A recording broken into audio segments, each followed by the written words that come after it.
Brunei থেকে যদি কোনো ওয়ার্কিং ভিসা বের হয়, সেই ভিসার মেয়াদ বর্তমানে থাকে 6 মাস। 6 মাসের ভিতরে আপনি অ্যাম্বাসি ফেস করতে হবে। যখন আপনি অ্যাম্বাসিতে আপনার পাসপোর্ট যাবতীয় ডকুমেন্ট জমা দেবেন, অ্যাম্বাসি থেকে আপনি 3 মাসের ভিসা স্টাম্পিং হবে আর কি। ওই 3 মাসের ভিতরে আপনি ব্রুনাইতে ইন করতে হবে।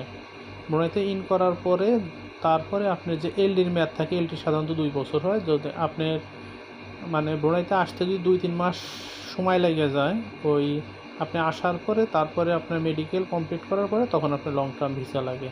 তবে আপনি এটা মাথায় রাখতে হবে আপনার ভিসাটা কি ওয়ার্কিং ভিসা কিনা। আবার যদি ট্যুরিস্ট ভিসা হয় তাহলে কিন্তু হবে না, সেটা অবশ্যই ওয়ার্কিং ভিসা হবে। ওয়ার্কিং ভিসা ব্রুনাইতে আপনি 3 মাসের ভিতরে ঢোকার পরে তখন আপনি এলডির মেয়াদ যদি 18 মাস থাকে, 18 মাস 2 বছর তো থাকে না সাধারণত, ওই কিছু কম থাকে আর কি।